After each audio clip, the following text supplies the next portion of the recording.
Morning all. I'd like to show you an absolutely classic encounter when Fischer was just 16 in the Bled Zagreb Belgrade Candidates Tournament of 1959. He was playing against Tigran Petrosian.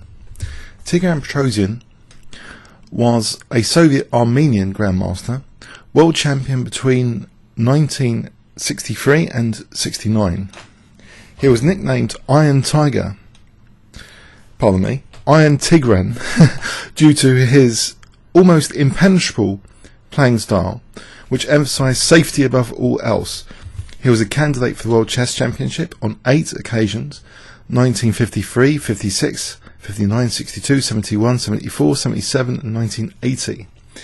He won the World Championship in 1963 against Mikhail Botvinnik, and successfully defended it in 1966 against Boris Spassky, and lost it in 1969 to Spassky. Thus he was the defending world champion, or a world championship candidate, in 10 consecutive 3-year cycles. He won the Soviet championship 4 times, 1959, 61, 69 and 75, and is recognised as the hardest player to beat in the history of chess. I would like to add, on this channel there was a set of videos, Kasparov against Petrosian, which I called Conquering a Style. But it should be noted that in the latter 2 encounters, Petrosian's health was suffering, which may have had a big impact on those games. In the early encounters against Kasparov, it was shown that Petrosian was a great wriggler, especially with his king, being able to wriggle his king into safety. Let's look at this game then. So Fischer, playing white, kicked off with e4, and Petrosian played the caro-kann. A very solid opening, but maybe a bit of a surprise. Perhaps Sicilian was expected. We see knight c3, and Petrosian played d5, and now this variation, knight f3. Okay, so this is the 2 knights variation, not very originally named, both knights coming out, called the 2 knights variation. Bishop g4, pinning the knight, and black is emphasising a dark square strategy. Actually, this signifies to undermine white on the dark squares by taking on f3 at some point potentially, and we'll see this. White encourages black to do that exchange, getting the light square bishop. Now knight f6, d3, e6, and this bishop, it could go to e2, but actually g3 is favoured, and this move is very popular, bishop b4, which aims to actually exchange off the dark square bishops and leave white even more vulnerable potentially on future dark squares. And you'll note in particular c3, keep a note in particular of the c3 square, so a strategic bishop exchange here. Black is now threatening d4, so not giving white time to play bishop g2 either. That would be pretty bad. Bishop g2 here, d4, even though a3, black has queen a5 here, and it's unclear to lose the exchange like this. So okay, so this is very theoretical. Bishop b4, even today this is the most popular move. And bishop d2 now is played, and black does go in for the bishop exchange with d4, driving the knight back to b1, but it can come back out potentially to use the c4 square on this exchange. And Petrosian did actually take immediately on d2. I think nowadays this is quite a rare idea to take immediately on d2, because it seems to be helping white get the knight to c4. Queen b6 has been played at least 8 times according to my live book. Bishop takes d2, much rarer.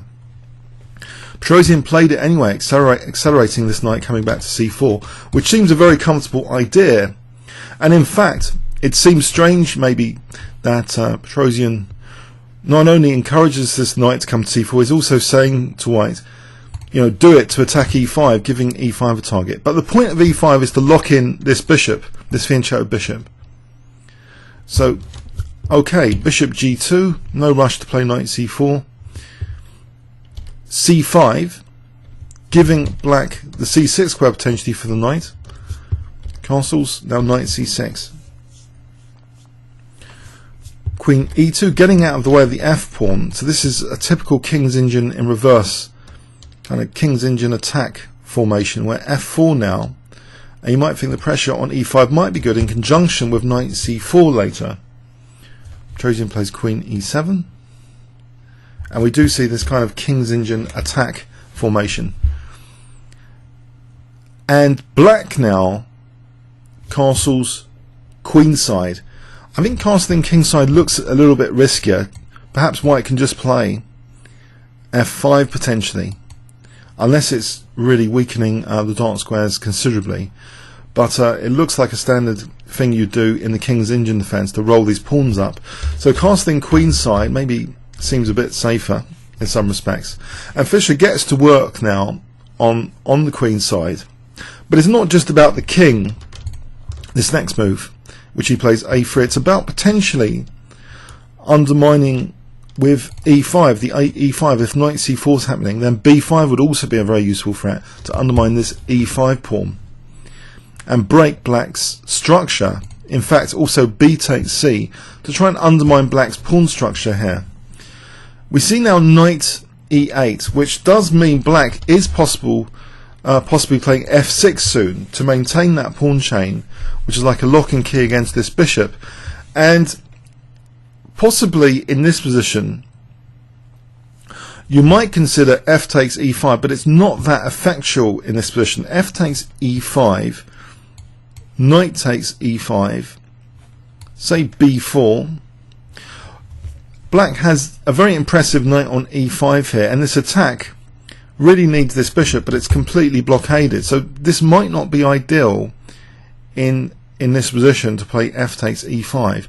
Not only that, for example, let's take this a bit further. Black might even be able to play h5 to try and weaken white further on the dark squares. So this kind of position doesn't seem too bad for black, but it's a possibility that needs to be factored in to play f takes e5. Fischer actually played b4, and now here again, what happens if f6? Well, maybe b5. This might be okay for white to use this kind of plan, and the bishop might not be too terrible with h4 and bishop h3 later. So this might not be that bad. It's a bit blocked in. But in the game, Tigran undermined his own structure here in the centre with the move c takes b4. A bit provocative in some respects. And here now f takes e5 is under slightly better circumstances than earlier, much earlier, because the knight and queen are now ready for b4 here, and also the knight's kind of protecting a7. So this is a very different position here, much more effective in fact it seems for f takes e5 to be reconsidered, whilst before positioning it could have been ruled out. Here this looks like it's quite attractive. If knight takes e5, that's particularly bad. A takes, and we're on a7. So slight nuances. That means f takes e5 is more effective here, and this pawn chain being undermined with no c5 pawn makes queen f2 more effective, and all of a sudden we've got resources like c3 targeting a7. So in this position, after c takes b4, it does seem that f takes e5 is a viable idea here. If black takes the queen, maybe check, and rook takes f7. This is nice for white. So okay, but Fischer in the game played knight c4, and this gives Tigran a chance to maintain his pawn chain with f6, and in some way really justifying black's c takes b4 actually, because now the pawn chain has been maintained. Black has actually weakened this c3 square with the earlier strategic exchange of dark square bishops. The c3 square is a great target for a positional maneuver like this. And also black has the potential here to create an outside passed pawn already. There were the seeds of an outside passed pawn in this position to be borne in mind. This bishop is still locked in, and this pawn chain, okay, against the knight c4, seems solid enough now. White plays f takes, black takes with f pawn, a takes, and now b5 is a serious threat in this position, very, very serious threat. But knight c7 is dual purpose, not just against b5, but the knight can consider coming in later to c3, which has been weakened. White is weak on the dark squares here. Knight a5, and now Tigran does a very, very good move. Potentially white is threatening knight takes and rook takes a7. Does he use his king? If he uses his king to protect b8, this might be pliable. Takes, because how does white actually gain more pressure here? Let's give an example. Knight b5 is pretty solid, supporting a7. It looks as though black shouldn't have too much of a problem here. White's playing without this bishop in this position. This diagonal is not really something to be scared about. So this is not too great for white, this kind of position. So king b8 does seem playable, but Tigran played actually knight b5, which is also playable, immediately setting sights on c3. White plays knight takes c6, b takes c6, which can protect that pawn doubly now with knight and the queen. So what can white do? He's with this kind of dead bishop. Has he got that much play against black? His next move, rook f2, as though he's interested in doubling on the f file. We see g6, potentially getting out of the way if there's a doubling on the f file. g6, and now we see h4, king b7, and now Fischer plays h5. So he's trying to get something going on the king side here. He's got that f file kind of gazing down the f file. Now, immediate knight c3. This pawn has also been on here. In principle, it seems a bit dangerous to leave f7. Queen takes b4 is actually played. Check. King b6. It looks strange for the king to be on b6 as well, but if the king did step back, then I think that might be much more dangerous. Queen f2, and we've got resources like c4, in fact, because of this. This is an important idea in this position. If black takes it, a7 is going to be under fire. So, okay. And now we see queen f2, and it looks as though c4 now is possible, using that pin on the d4 pawn. That's the principal kind of threat, and Tigran could have tried to dampen that down by playing queen b2 here.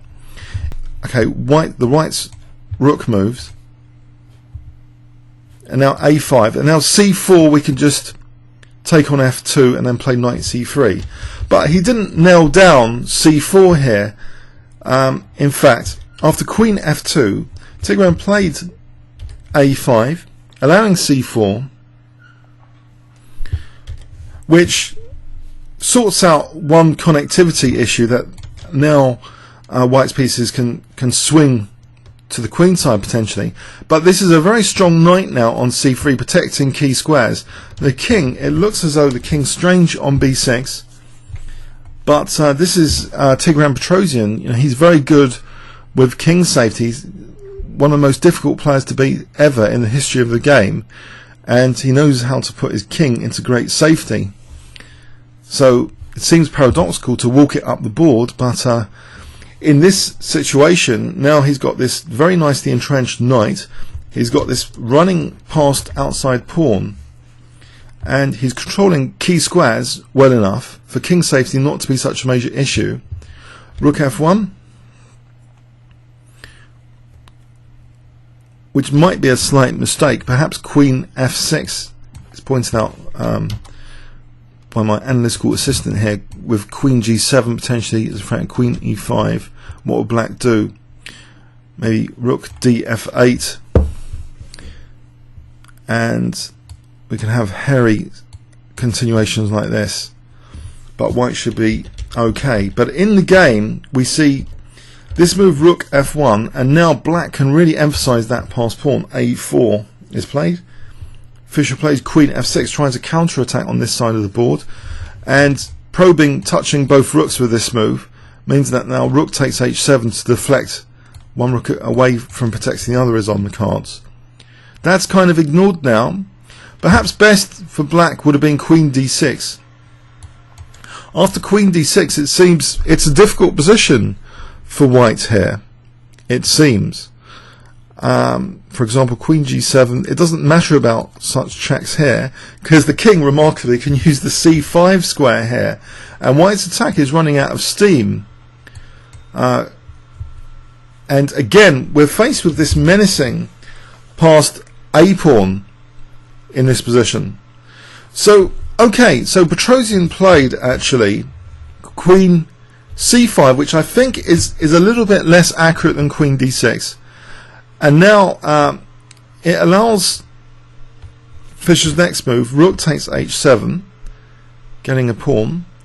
Okay.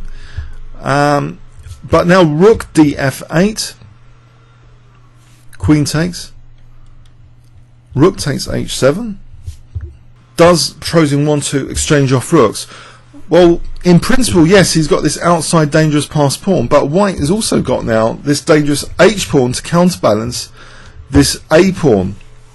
So yes, Petrosian takes on f1 though, and pushes his a pawn, and the white queen is a bit helpless against this pawn queening. All white can do now is try and queen himself. How can he get back in time? There's no way. So we're in a strange situation here, where the earlier dark square strategy led to white being weak on the dark squares, and this wonderfully entrenched knight on c3 maintained king safety for kings on opposite sides of the board, which has now culminated in two passed pawns on opposite sides of the board. So white plays now h6 and black plays a2, and they're both going to queen quite ruthlessly. Queen g8, setting the queening square.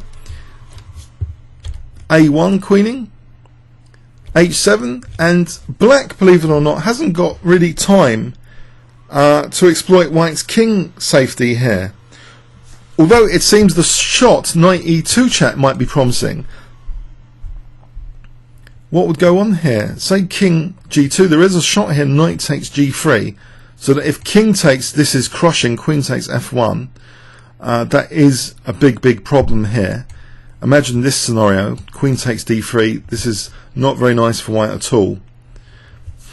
Black's got the checks in first here, and is left with material advantage. But knight takes g3, you might think, well, queen takes. Again, there's queen f8. So this is an important tactic to consider, because it's putting a dampener on things, it seems. But in this position, white can actually force a perpetual check. With check, check, check, check. And there's no escaping it, because if this loses the a7 square, because here, if we try and win this queen, there's queen a7, and this is just perpetual check again. So the king cannot escape the perpetual checks here. So perpetual checking saves the day in this position. But it was an important tactic to bear in mind, this knight e2 check for knight takes g3. Petrosian actually played queen d6,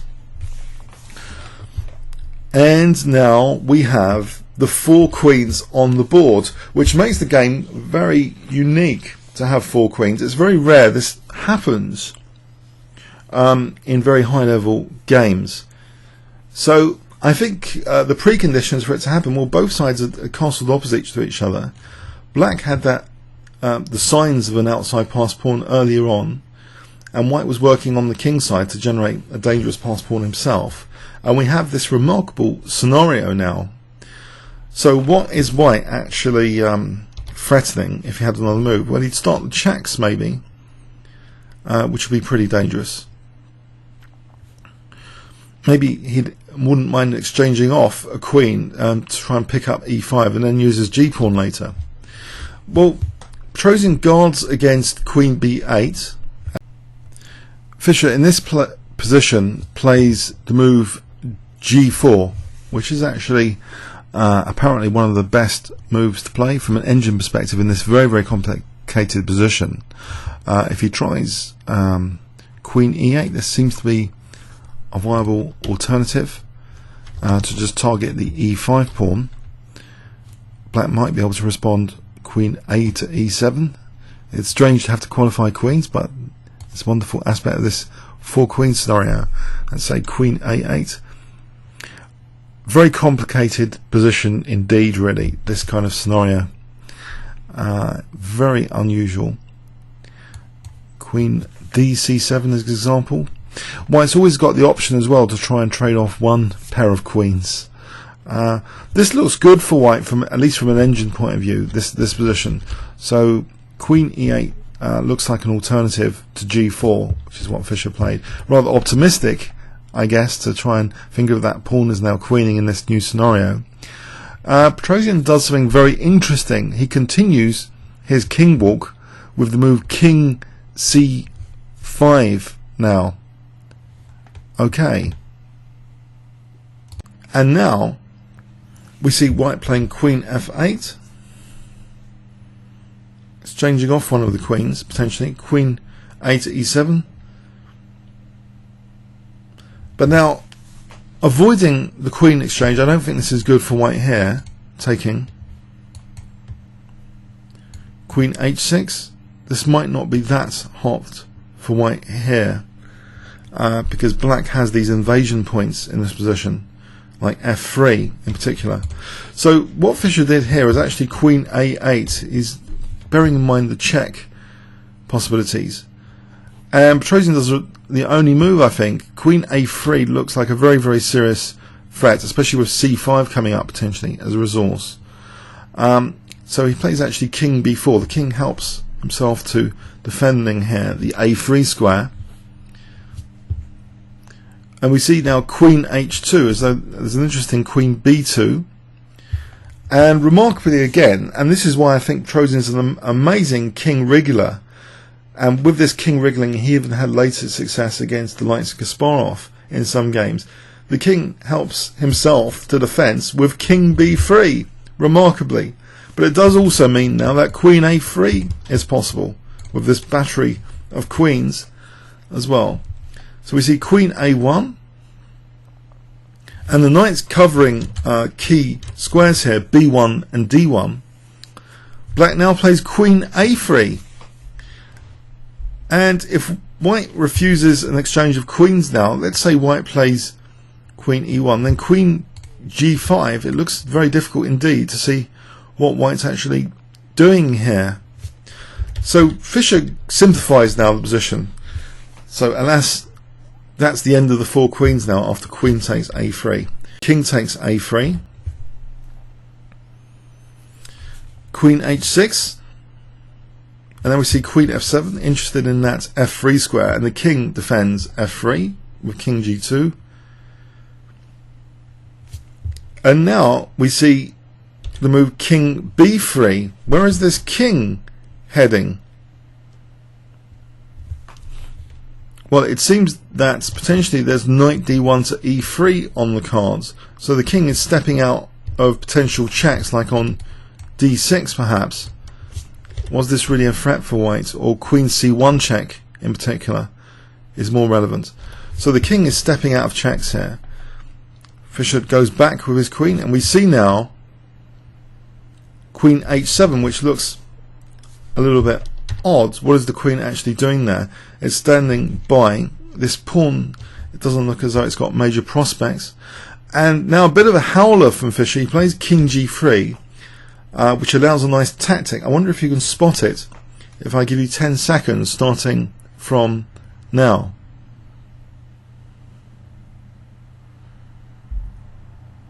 okay, queen takes e4. There's a nice fork here. If takes, knight takes e4 check, and black is winning here in this position. So Fischer plays the much better queen f2, which keeps his chances alive. And after queen h1, I think Fischer offered a draw, which thankfully for him was accepted. He was a bit nervous about it not being accepted. Black is slightly better. Black has got prospects of e4 here, but Petrosian, I guess, was extremely tired after this game with the complexity of the 4 queens earlier. Decided to, well, a draw was accepted. So let's see, in this final position, if queen g2, queen h6, black's better, but it's not so clear about e4. As long as e4 is stopped, black has some work to do. But okay, it's still very, very complicated. The win is going to be a protracted struggle from this position. So fair enough. After queen h1, a draw was agreed. So an intensely exciting game with 4 queens on the board. An extremely memorable game indeed. Comments or questions on YouTube? Thanks very much.